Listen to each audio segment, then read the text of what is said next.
one of the reasons I got in this profession was I found it fascinating, the relationship that people have with things, and objects, and the attachment of, you mentioned stories and emotions, and they use it to define who they are. Developing a product, like a lot of things, is this sort of 10% inspiration, 90% perspiration thing, right? What happens in development is as time goes on, the amount of money you spend and the cost of mistakes goes way, way up. On today's episode, I'm talking to Robert Brunner. He has a long list of accomplishments. So he's worked at everywhere that you want to be and I dream of being at. And he was named by Fast Company as, this is a really lofty title, Robert. Most creative people in business. How does Yes. one even live up to that? Yeah, that's a tough one, but I try. I try.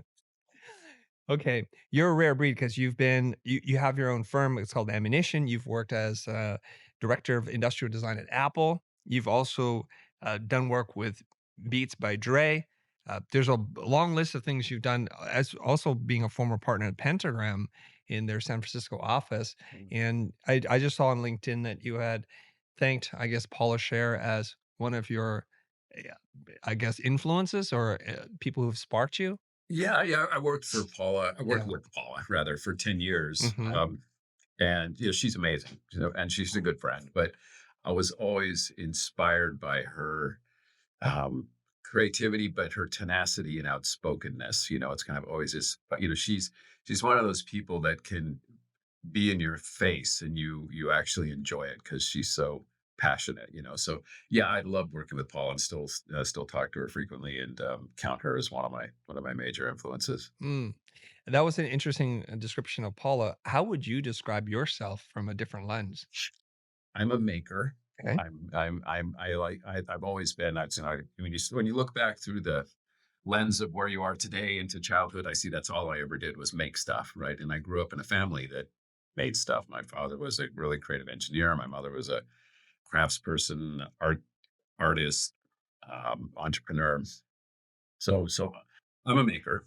I believe very strongly in what we do and the value that it has, and I'm very passionate about that.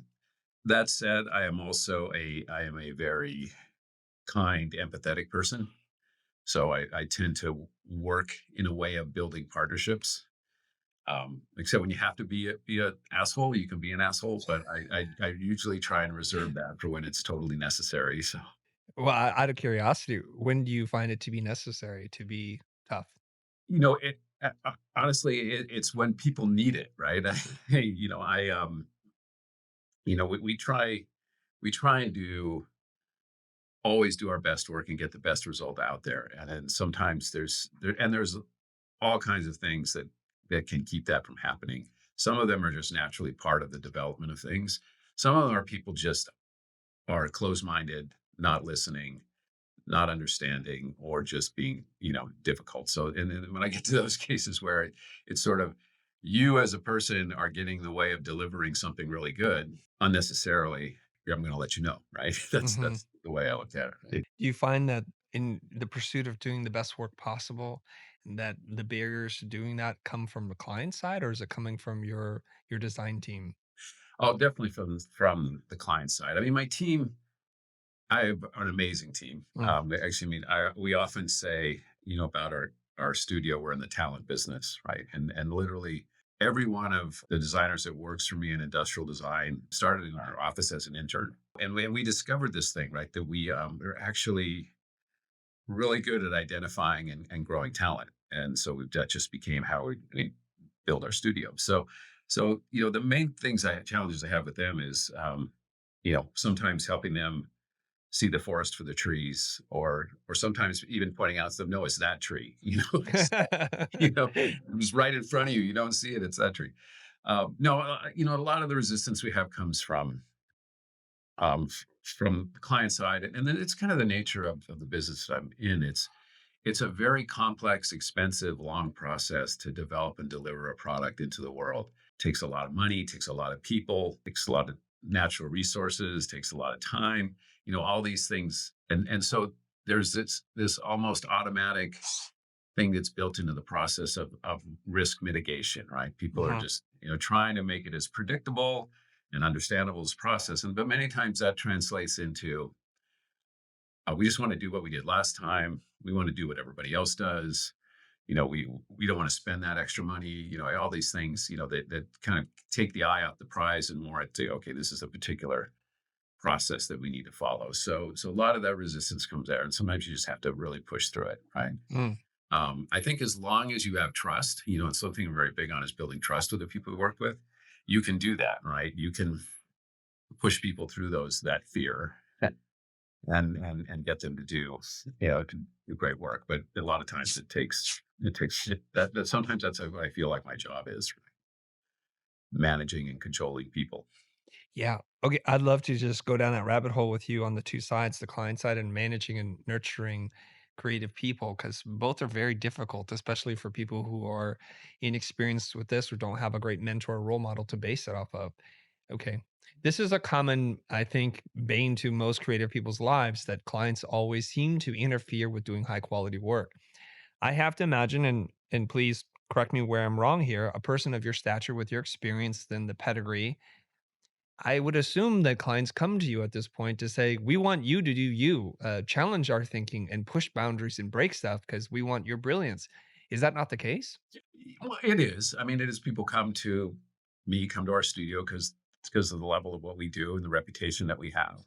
And it's just one of those things. And developing a product, like a lot of things, is this sort of 10% inspiration, 90% perspiration thing, right? And then you just got to roll up your sleeves and get into it. And that's when people start to waver and start Mm, to, we don't want to take the time, don't want to spend the money. We've never done anything like that before. Um, our current supply base doesn't support that. All these things that make it difficult. And that's where you're just like, look, remind them this is why you came to us, right? And I can't do it alone. I need you, to be able to step up and help push this thing through. mhm. Yeah, and then many times that's the difference between a good product and a great product, right? Is sort of being able to really push through those things and and and and remove some of those barriers, which is scary to people, right?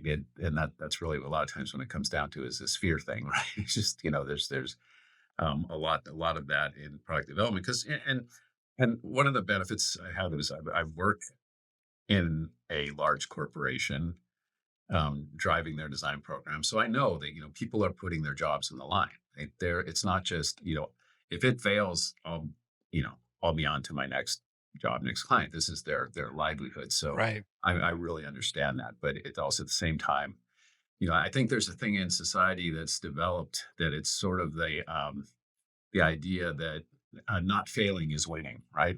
Yeah.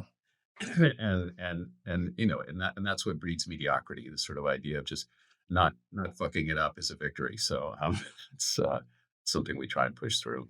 I wanted to ask you this question about clients. Okay. And when you're saying clients sometimes are fearful and they might start with that inspiration, but then there's a lot of work to get us from A to Z and get this thing out the door. Yeah, There's this balance between doing what is great and maybe what is a project for you. And you said it's their livelihood. So you're sometimes gambling on their livelihood and you're respectful of that and empathetic to their thing where if you guess wrong, they're kind of screwed where it's a project for you. yeah. How do you find that balance? You mean the sort of balance of pushing people yet, yeah, yeah. It's look, it's as much as I might sound like, we're just going to shove it down someone's throat and make it happen. That's not the reality. I really view our job as doing much more than just delivering a beautiful, well-crafted object. Really, we're really, really in the business of helping people transform their business, right? Through the things that they make and deliver and how they deliver it. So, it's really important to us to really understand that and be responsible about it and do a great piece of design work as well. It's something that occurred in our company that actually really fueled that is that when I started ammunition, I had this epiphany that, as designers, we really work cheaply, right? We sort of, if I get a good project and I get paid reasonably and I can pay myself and pay my team and I get a good portfolio piece, I'm happy, right? Then I see this thing that we essentially created, this intellectual property we created, go out in the world and make hundreds of millions of dollars, right? Right. And you're sort and and then at the same time, I'm looking at some of my buddies who are software engineers write some code and think about retiring. Right. Um, and what is so we decided to change that and start working in different ways. So we did doing work on revenue sharing, but then Mhm. also, a lot of the startups we would invest in them and become equity partners in their companies and that had a really interesting dynamic. I mean, obviously, there's a potential for financial upside, but what it really ended up doing was from both sides. From the client side, we no longer were like the vendor, right? We became part of their business, and we had skin in the game as well, and so we were respected and listened to.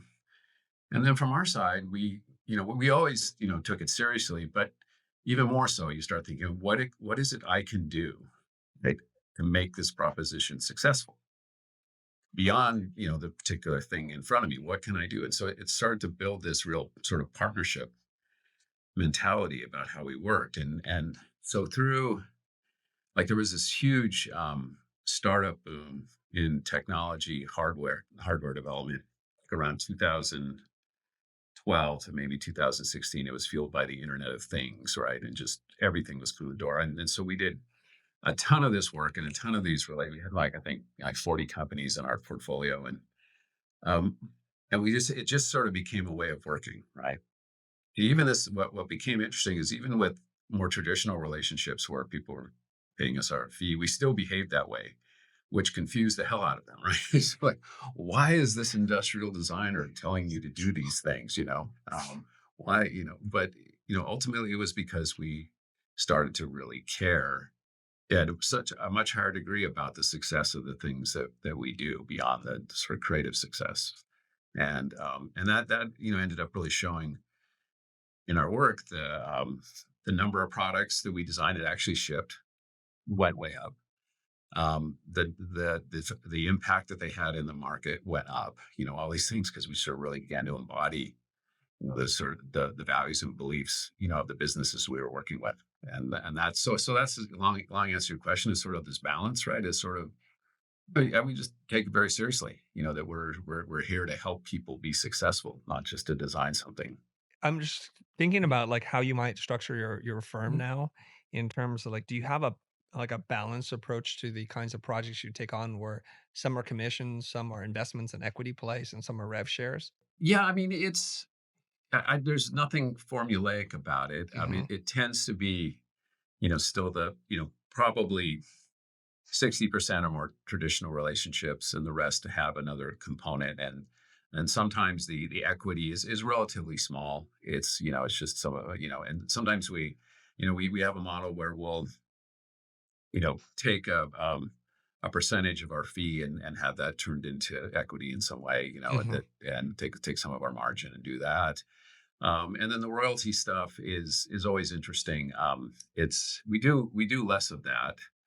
It's a little challenging because you know you can when you're working on a pure royalty, you can get all the way through the development and the thing doesn't go to market, right? And so, it's pretty risky. So that we have Right. certain things that we work around that. But we had some huge success though that were just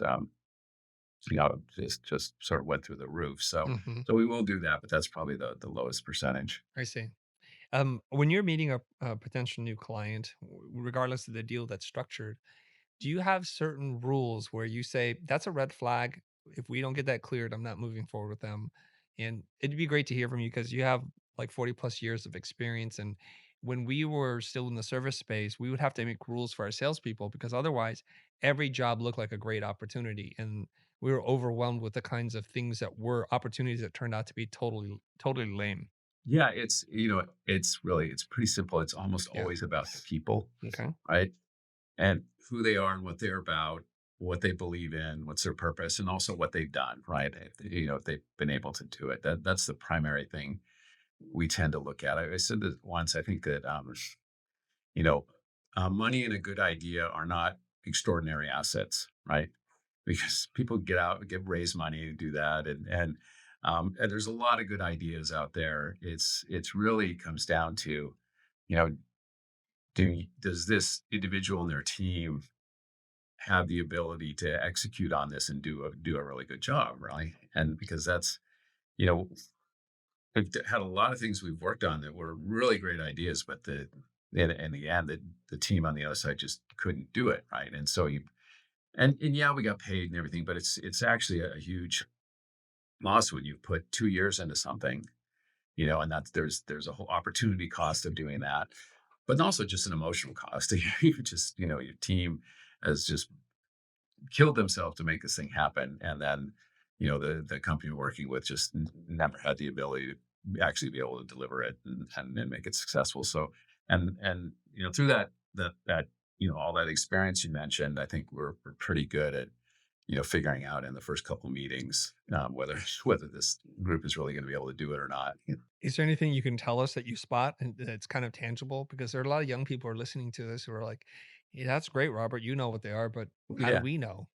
Well, I mean, there's certainly you know I mean, honestly, sometimes if there's an asshole factor there, it's and it kind of shows up early. That's a big red flag, right? You're seeing Okay. that out of somebody. Um, um, I think it's and it's really tough to explain. There's this combination of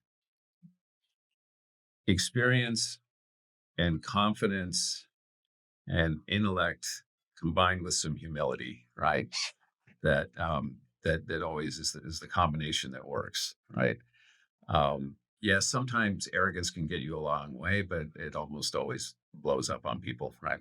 Yeah. So we tend to look at that, and then it's just again, does anybody in this team have experience in actually delivering a physical product?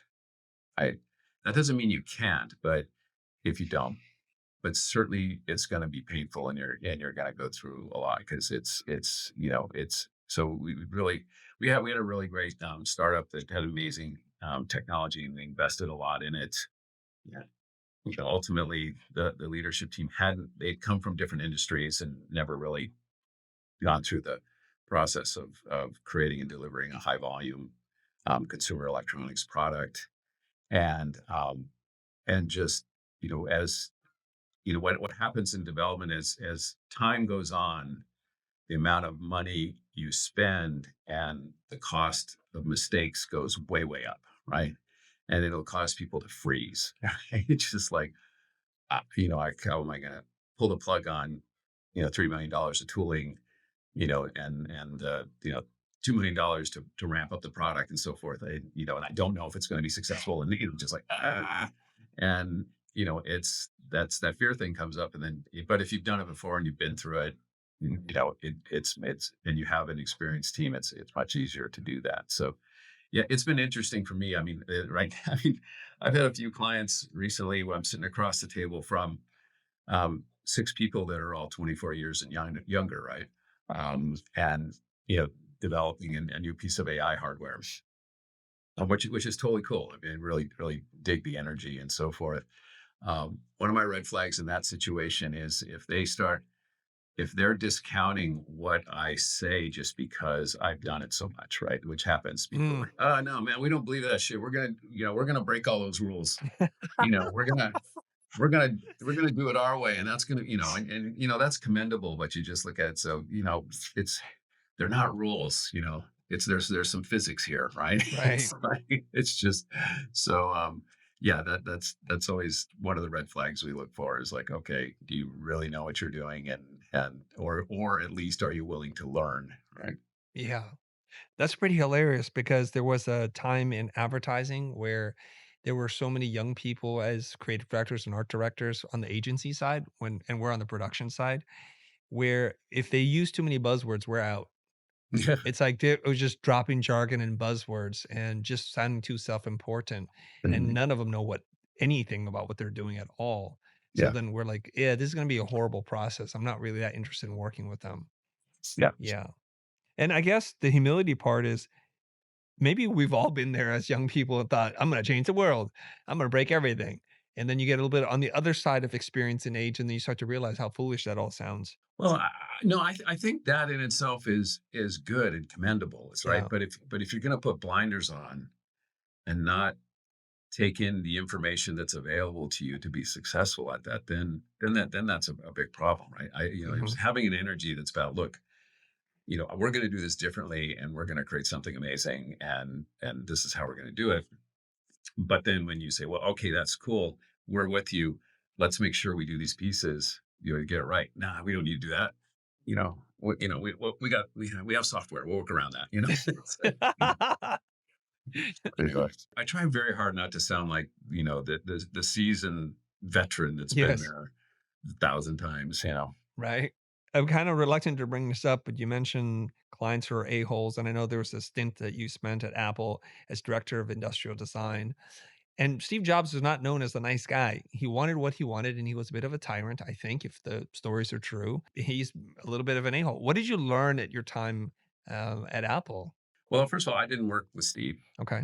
I often, one of my running jokes is I was between jobs when I when I was there.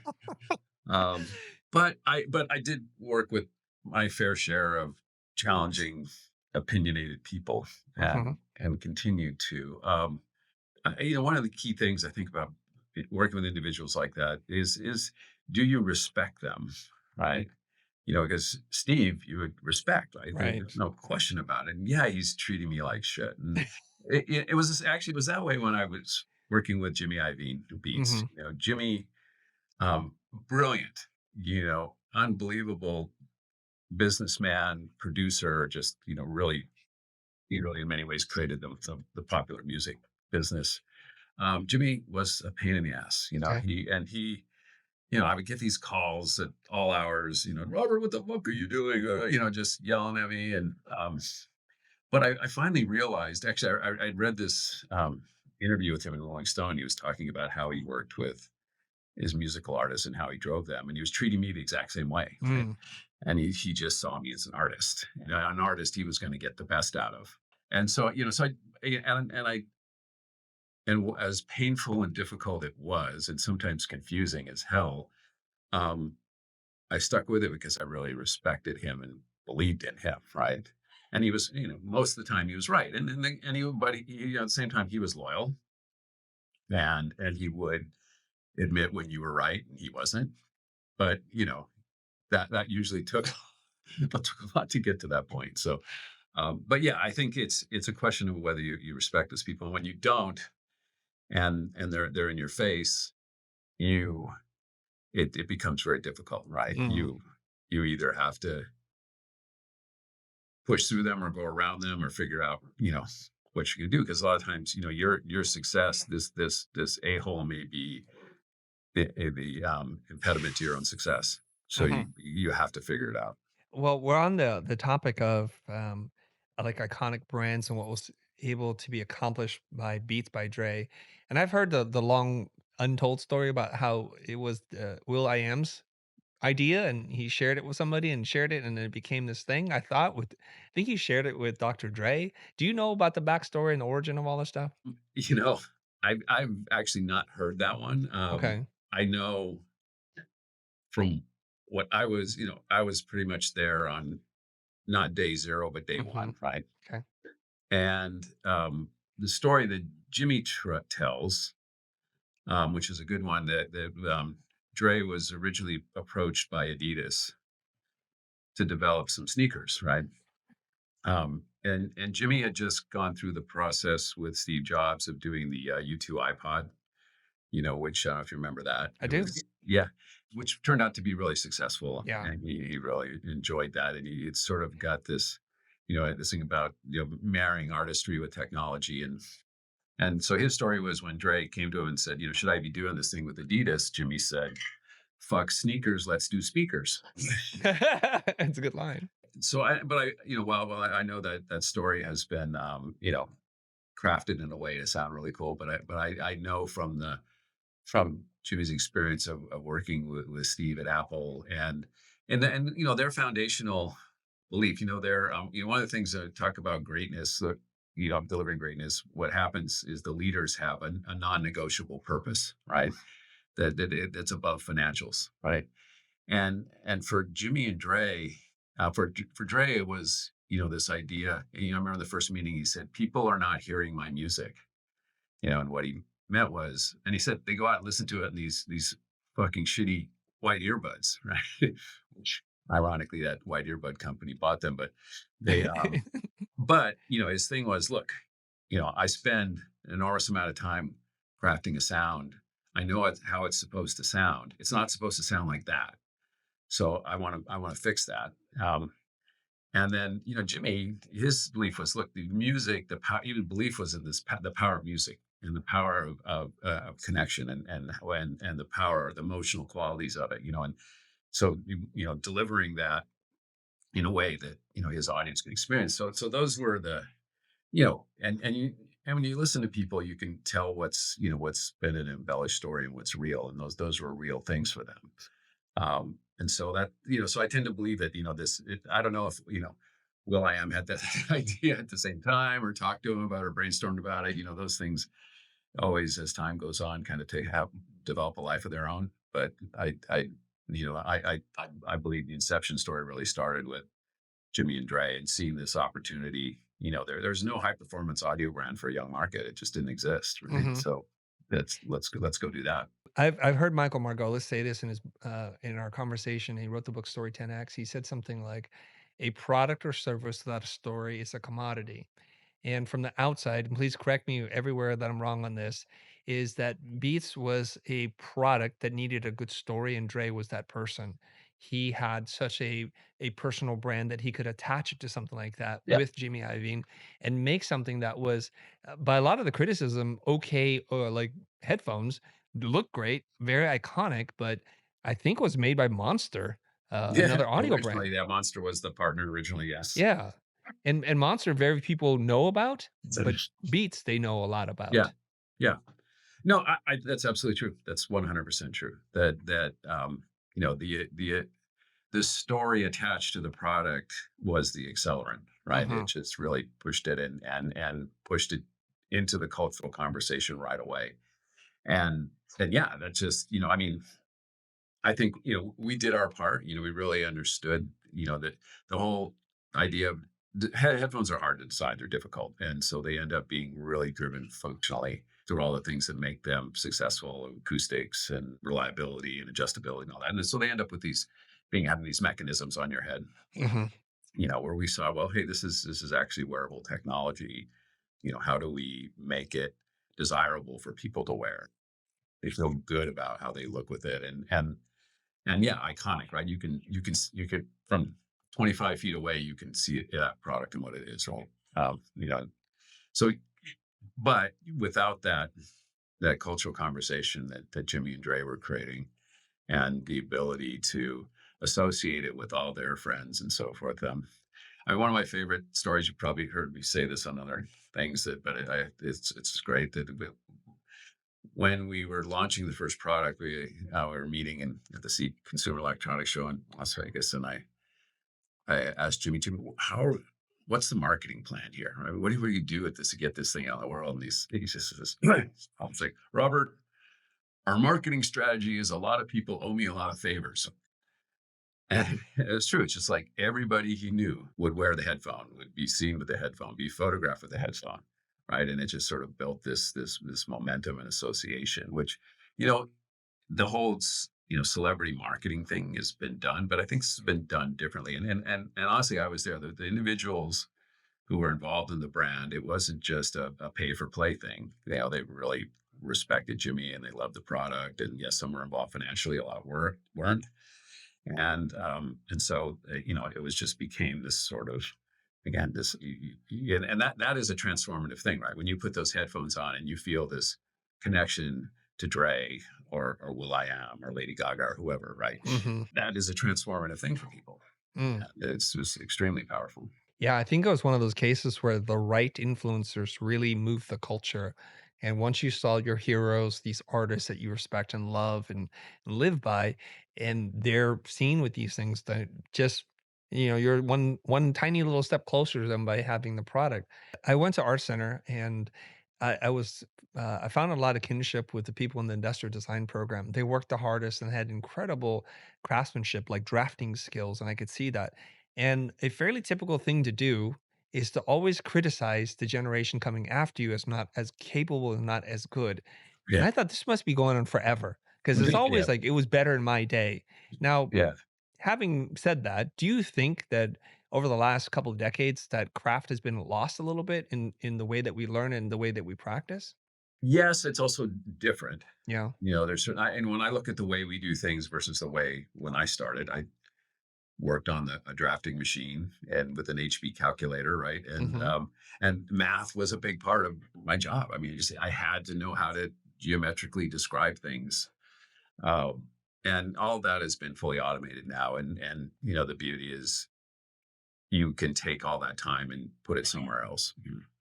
So, our process has involves really advanced CAD tools, advanced visualization tools, 3D printing. We're now doing more AI tools and higher degree of automation. But there's still this thread that runs through about iterating and playing with and tweaking and doing all these things that you do just to get it in its best possible shape. That those are things that a lot of people don't agree with me. I don't think can be automated. It's a very human pursuit, and so that still exists. Now, the one thing I do, and I think our studios reflects this, that I my formative years in my career, I worked a lot with my hands. I mean, made stuff. I went out in the shop myself, cut out the material, shaped it, painted it, did everything right. And there was, I think, an important part of that sort of visceral aspect of working with the thing you're making and constructing and so forth, that sometimes gets lost because we're working on screen and 3D. Yes, we're doing prints and so forth, but that same sort of really understanding what a 2.5 millimeter radius looks like and how I make it and Mm. so forth, and the tangencies and all the things you do.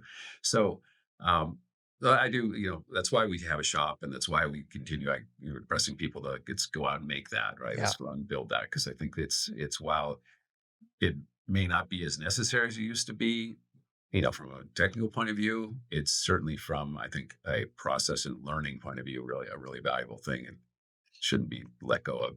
It seems like all the designers that I really respect and look up to make a strong point about getting your hands in it, prototyping and testing. Because one thing that we don't get on the screen is a sense of scale. Even in Yeah. simple print terms, someone will do a beautiful layout. And the first thing I'll say is, "Hey, have you printed that out yet? Because can you even read that?" Yeah. Because on screen, you could zoom in and zoom in, it's not a Yep. problem. And when they print it out, it's like, yeah, uh, I might be getting old, but I don't think a normal person can read this given that it's 4-point type. It doesn't make sense. And when you see how fabric moves or the way it feels against your skin, there's something to be said about just being able to hold something, Yeah. the physicality part of it. Yeah, the amount of learning that happens in that is Mhm. incredible. And again, it can't be duplicated of actually getting this actual representation at scale of what you're doing, sitting in front of it, testing it, showing it to other people, letting them see if they can do it, right? All those things, right? It's You can't do that. And yeah, it's always amazing to me how still what something looks good on screen, rotating the model, it's beautiful. We run the prints and you get it, and it's proportionally wrong, right? It's Yeah. just you can't see it on the screen until you get it and hold it or put it on someone's head. In the remaining minutes that we have together, I want to kind of tee you up for this question. Years ago, I read this article in Wired magazine, and it affected me in a lot of different ways. It was titled something "The Good Enough Revolution," Yeah. where there was a time and age when we wanted the very best of everything, Yeah. but if it's good enough and it's cheaper and easier to use, has higher utility, it's good enough. The Yeah. example they talked about in the article was drones replacing fighter jets. A, if a drone goes down, no one dies. B, they can have like an airplane in the air 24/7 to be able to deploy at any point. But that seems to be going right up against this idea of making great things and why doing something really well, why great design can get people to love your company or tell a story. Where do you net out on that? Well, it's we talk about this for an hour probably. There's a lot in there you're talking about. I mean, one thing that I think is really important about things, products, objects, physical things. It goes to a lot of things. I mean, one of the reasons I got in this profession was I found it fascinating the relationship that people have with things, right? And objects and the attachment of you mentioned stories and emotions and they use it to define who they are, right? In many ways. And so it's a really interesting relationship. And that um, and I think part of what's behind that is, especially today, is that people ultimately want to connect with other people, right? Ultimately, there's a lot when you step back and look at so many things and go on society has to do with connecting, and yet we're getting further and further away from people, right? In terms of the way we communicate and so forth. So, for me, when you get a product and it feels a certain way and it does a job really well, and I start thinking about the person who spent the time to figure this out, literally for me, right? There's a connection that occurs with someone else, unknown individual out there that spent the time to get the experience you're having, right? And so I think that's a really important thing that for me is going to keep this sort of automation in check, right? About what we do, because I don't think that's something can be complicated. But yeah, the thing about talking about mediocrity and this sort of good enough and fear of failure is that honestly the mediocrity can cost you more than any failure ever could.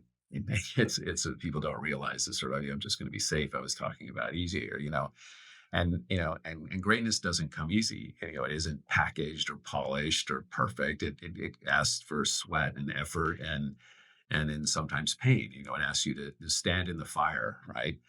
When you could, be in the shade of mediocrity. So it's, and it's not about perfection and it's not about grinding until you break. It's about breaking free from this trap of good enough.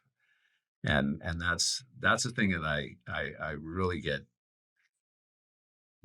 um, disconcerted about when you have this sort of pervasive idea that it's good enough. It's pretty good. So let's be happy with that and move forward. When that's always going to be a barrier to doing more, right? Mhm. So I think that when talk a lot about AI, and like I said, we use it quite a bit in sort of automation of tasks. And like for example, that we used to spend we actually got really good at building contextual images, right? Of sort of combining 3D CAD and Photoshop and some other tools and dropping something into reality and, photograph that looked like reality and you couldn't tell. And it was a big part of our process. And we built up a really great skill at that. Now, all gone, right? So don't need it anymore. But like I said, that frees you up to do something else. So that's, we're uh, grabbing and using these tools. But you can see it, in terms of like some of it when you were using Midjourney and really using prompts to develop concepts, and they're never right, but they're good sort of provocative things. But you can see that tool is going to get better and better, and it'll be much more responsive to the prompts you put in and be able to produce things. But I don't believe they'll ever hit that level of connectivity and greatness that an individual sweating and grinding to get it just right will, right? Mhm. And so that's something, and not everybody agrees with me on that. But I have a hard time believing that we're going to be able to just, design products via the prompts. Now, that said, I do believe our role is moving a little more towards, you know, producer, editor, director Mhm. than more of that than it used to be, which I'm totally cool with because I think that's pretty much what I do right now anyway. And so, but I still think like this, the human part of the equation is not going to evaporate. As you're working on a project, how do you know you reach that point where it feels like it's time to stop? This is great. That is one of the biggest skills experience gives you Mhm. because yeah, I mean, it's hard to stop designing, right? It's Yeah. hard to stop, when you sort of get this point and you think, I could just be a little better. And that was I mentioned earlier, this notion of seeing, how helping my team see the right tree, right? Not just the forest, but no, this is the right tree because it can be right in front of people. But yeah, it is. It's an important thing. It's like there's a certain point where, you know, if you keep investing in something, you start to move away from that purity of an idea you had, right? And you keep tweaking and tweaking and tweaking and tweaking. So it is important to know when to stop. And that again, but I think that comes from the school of screwing stuff up because you went too far. Right? You start to realize, all right, okay, it's time to stop and let's move forward. And there's another thing that I think is a problem in what we do is that um, not everybody will agree with me on this, but sometimes it's important to get something out into the world, even if it's not exactly quite what you wanted, right? Right. Because sometimes that taking that time to do it you'll lose the opportunity. But probably more importantly, you learn so much when you put a product out there, and I've seen again and again in the research the version 1.2 of something always does exponentially better than version 1 Right. because you're able to really learn what is working out in the world, and you'll always be surprised by that. You think you got it all figured out and you put something out, and there's so much that you either missed or misunderstood, or there's something that new that's happened that's changed that. It's such a tricky position for creative people to be in, whatever your discipline is, because there's this thing where we wanna make something perfect. Maybe Yeah, that's not possible, but we try to, and then we never release anything. So we don't have the opportunity to learn from that first iteration and yeah, be able to improve upon it. Yet we also don't want to release something prematurely because it can create a lot of waste in the world, yeah. wasted paper, wasted materials, and wind up in the landfill. That feels really irresponsible. And so there's just this very narrow window that you got to just hit, and it's not easy to do. Otherwise, everyone would be great. I Yeah, remember when I was a lot younger and I was working for somebody, I was just working on something like, I don't know what the finish line looks like, so I have to show someone, and they're like, "Yeah, you did it," or "You actually overworked it." And that's another problem too. You overworked it. Now it feels very contrived or just yeah, unnecessary at some yeah. point. And it's not an easy thing, this creative path that we all choose. It Do you is. have anything that you can share to someone who might be in their early to mid 20s who's just like out in the world, and how do they save themselves from some of this pain, Robert? Well, you're going to go through it and learn. Okay. I mean, that's the first thing is like, you know, really, yeah, everything is a learning experience. So if it if it doesn't go exactly way you want it, don't beat yourself up about it. Learn and move on, right? Because you don't want to get into this sort of paralysis, because I don't want to take any risks because I didn't do it right. And then I would say, you know, as far as sort of getting a design to a point and deciding when it's good enough is have a group of people that you really respect to help you with that. Because Mm, it always, and I have the same problem. My nose gets too close to it, right? And you can't see it. So I really respect my team. One of my early in my career, someone told me this thing, which has stuck with me, is you're only as strong as the backs of the people who carry you, right? And hire people that are better than you are. And I think it sometimes surprises my team, with some what a staff designer, been doing it for 4 years. And I mean, what do you think of this? mm, You think this is a good idea? And they're like, what? But, I think, getting input from the people you respect is really helpful. And then also the thing that goes with that though is you don't have to always take their input either, right? You can judge whether okay that's valid or not. yeah, But I think exposing an idea to people that you trust and respect is really important. And then just go with it. Go with your gut instinct is always a really important part of the process. wonderful. Before I let you go, I just have a couple of quick questions for you, kind of rapid fire style, if you don't mind. All right, let's do it. As an industrial designer and person who champions craft, what are some objects that you just really love because of how they're made or the process of the story?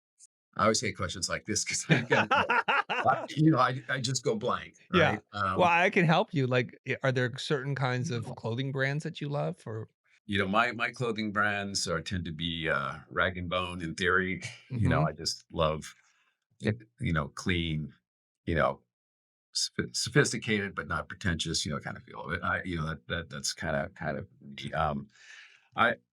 Objects like I there's there's a number of them that I just continue to look at and I'm amazed by. So one of them is which I've owned this thing for I would say at least 35 years, is a Tizio lamp by Richard Sapper, right? Which is a design classic, right? So there's no doubt everyone, but it's one of those things every time I look at it, I'm just fascinated by the mechanism and how it moves and how it's sculptural and the way that it's almost alive, right? So there's things like that. I've always been a Porsche 911 maniac. So those machines, that I've had, and I have one now. It's beyond there's of course the sort of visceral excitement of driving the vehicle and the connection to the road, but it's just such a great machine, Mm, and it's and I just am always enjoying that, mhm. and the fact that I can hear the engine, I can smell the engine right when I'm in the car, right, stuff like that. Can I just pause you there and ask you about automobiles real quick? Yeah. Are you a fan of Aston Martins? Not the recent ones. Okay. And in the past, like, when you go back to the DB7 was just like an amazing vehicle. Craftsmanship is incredible. I think they've kind of lost it a little bit on aesthetics. Because I talked to Jason Fried about this. He says, whether you love them or not, the thing you respect is there's nothing that's decorative. Everything that you see, if it looks like wood, is made from wood. If it looks like metal, it's Yeah. made from metal. And he appreciates that a lot. Yeah. Well, if you look at that the cars that they did, especially like, 15 years ago, the impact that those vehicles had on the automotive industry, you see those forms everywhere. Yeah. Right. They're just really, really, really, really amazing. Okay, here's what we're gonna do. I'm gonna ask you like 6 or 7 categories. You just say anything; it doesn't matter. Okay, we'll get keep this short. I'm nervous on time here. Okay, favorite chair. What was the check out? See, Is I this the draw. industrial designer who draws a blank when asked about industrial design? Well, no, many. Well, I mean, I have my Eames lounge chair, which is, Okay, again, a classic, but there's the low pad chair that I love as well. a shelving system. Oh, behind me, I don't know if there's easy shelving. It's actually a factory shelving. It's all made out of anodized aluminum. It's beautiful. I put that in like a number of offices and homes. Yeah. Wonderful. Your favorite drawing instrument. Oh, my Unipin fine line point 0.5. I buy them by the dozens. This is you're talking about Uniball, Yeah, no, it's the fine lines, the fine tip one. the fine tip. A musical device could be a stereo system. It could be speakers. It could be headphones. Whatever. It's a bit self-serving, but our current iteration of the Beats Pill, Okay. just love it. Just take it everywhere. A timepiece. Oh, I have a Rado watch, this ceramic watch that Hmm. I don't wear that much, but it's just so beautiful and the finish is perfect.